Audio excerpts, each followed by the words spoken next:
আসসালামু আলাইকুম। আমরা চলে আসলাম সরিষার তেল ভাঙানোর মেশিনের জায়গায়। এই যে পপি দেখাচ্ছে মেশিনটাকে কিভাবে সরিষার তেল ভাঙায়। আমাদের জামালপুরে আমার এক ভাইয়েরই এটা সরিষার তেলের মেশিন। সে নিজেই সরিষার তেল ভাঙায়। এই যে সরিষার তেল ভাঙাইতেছে।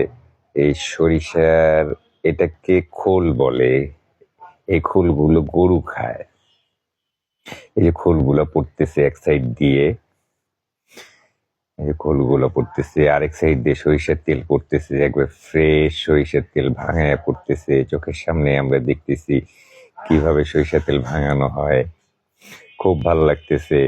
পপিরও খুব ইচ্ছা ছিল যে সরিষার তেল কিভাবে ভাঙায়, এবং বাচ্চাদেরও খুব ইচ্ছা ছিল যে সরিষার তেল কিভাবে ভাঙায় এটা দেখবে।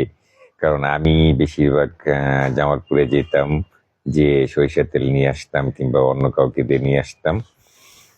এখন পপি নিজেও গেছে, যে এই যে সরিষাগুলো হাতে দেখতেছে কি কি সরিষা আছে এখানে। সাদা সরিষা, যে আমিও হাতেইতেছি, দেখলাম যে সরিষা আমার অবশ্য আগেই দেখা আছে সরিষা কেমন।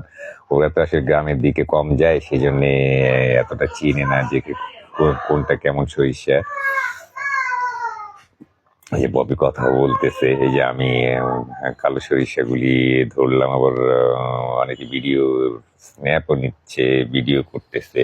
এই যে ববি কালো সরিষাগুলো ধরতেছে, ধরে দেখাইতেছে। এই যে আমিও পপের সাথে সাথে আর কি সরিষা গুলা ধরে একটু দেখতেছি কেমন লাগে। খুব সুন্দর ফ্রেশ সরিষা, ফ্রেশ সরিষা থেকে তো ফ্রেশ তেল হবেই, এটাই স্বাভাবিক, তাই না? এই যে এইদিকে পপি মেশিনটা দেখাইতেছে যে এখানেই তেল হয় আর কি, তেল বের হয়। এই যে এই চাচাটাই তেল ভাঙায়, এবং কি এই যে তেল ভাঙানো শেষ। এখন এই চাচা বোতলে তেল ভরে দিতেছে, ঠিক আছে। দেখি পুরোপুরি ভরতেছে খুব সূক্ষ্মভাবে, যত্ন সহকারে। এটা পুরোটাই ভরে গেছে। যে আমি মুখাটা দিচ্ছি, এই যে মুখাটা লাগাইলাম ভালো করে, জানি তেলটা বের না হইতে পারে। পপি হাতে নিল, তেলটা দেখাইতেছে এক নম্বর খাঁটি সরিষার তেল। আমরা নিজের হাতে দেখে শুনে সামনে ভাঙিয়ে সরিষার তেল নিয়ে আসলাম, ঠিক আছে।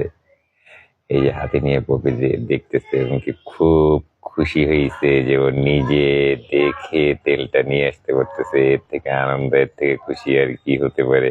ঠিক আছে, টাটা, বাই বাই।